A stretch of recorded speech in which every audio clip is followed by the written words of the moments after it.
Alors que les tensions sont au plus haut entre la Russie et les pays occidentaux, Moscou cherche à éviter une intervention militaire contre son allié syrien. Le ton est monté d'un cran entre Washington et Moscou, alors que le régime de Bachar el-Assad est accusé d'avoir recouru à des armes chimiques à Douma, en Syrie.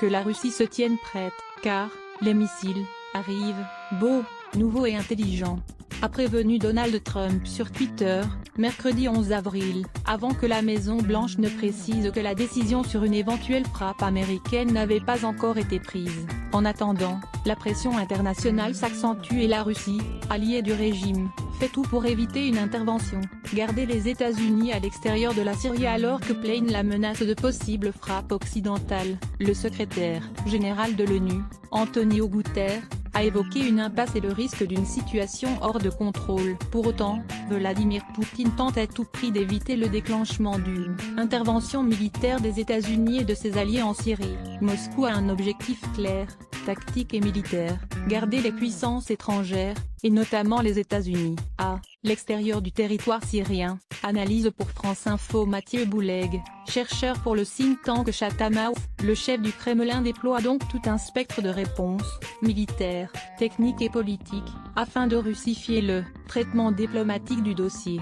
La Russie a choisi d'appuyer au grand jour le régime de Bachar el-Assad. Le déploiement de la police militaire russe à Douma, jeudi 12 avril, marque ainsi la fin de la reconquête de la Ghouta orientale par le régime syrien. Après les bombardements, ces points d'appui au régime syrien de haute intensité se transforment, estime Mathieu Bouleg.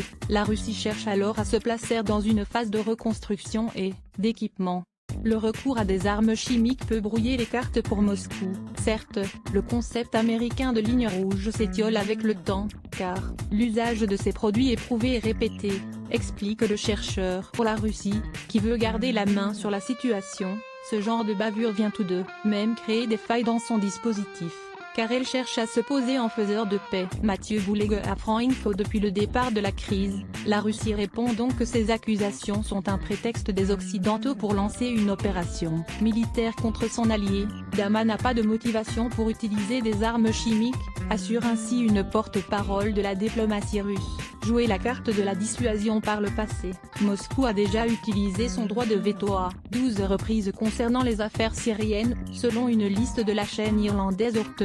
En anglais, 4 reprises, il s'agissait de bloquer des résolutions ouvrant des enquêtes sur l'utilisation d'armes chimiques dans le pays. Signe des tensions actuelles, Moscou a cette fois invité une équipe de l'OIAC à enquêter, sur place, tout en contestant, il est vrai, les modalités réclamées par les États-Unis. La Russie a intérêt à jouer la carte du droit international, afin d'essayer de jouer la montre et de montrer qu'elle n'est pas tout le temps un acteur irrationnel.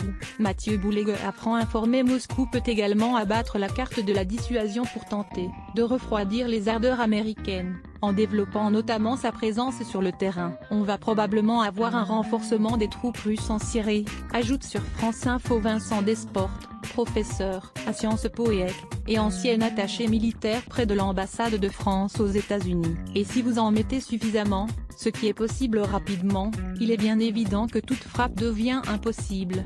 Artem Studenikov, ministre conseiller de l'ambassade de Russie en France, agite d'ailleurs la menace d'une confrontation directe. Au micro de France Info, on va prendre des mesures nécessaires pour préserver la sécurité de nos militaires en Syrie, avertit le diplomate. Nous appelons tout le monde à la retenue, à prendre des positions responsables. Mais effectivement, au moment où vous êtes bombardés, vous pouvez et vous devez réagir. Pour les Américains ou les Français, il faut donc absolument éviter de frapper les alliés de Dama, estime sur France Info Jean-Marc Tanguy, journaliste spécialiste des questions de défense. C'est une erreur qu'il faut éviter si on ne veut pas rentrer dans une logique de surenchère. Alexandre Zassipkin, l'ambassadeur de Russie au Liban, a assuré que son pays pourrait non seulement détruire des missiles, mais également les équipements d'où ils ont été lancés. Y a-t-il un risque réel d'embrasement militaire ? Nous ne sommes pas dans la même position que lors du pic de la crise des missiles cubains, estime sur ABC, en anglais, André Kortinhoff, directeur du Russian International Affairs Council, un organe proche du gouvernement. Mais la situation est aujourd'hui plus dangereuse que jamais depuis l'arrivée de l'administration Trump au pouvoir. Pour suivre les négociations, la Russie déploie des dispositifs militaires et techniques en Syrie, des bulles de déni d'accès, explique Mathieu Bouleg. Il s'agit d'un maillage de défense anti-aérienne, S-300, par exemple, avec des éléments de guerre électronique et cyber.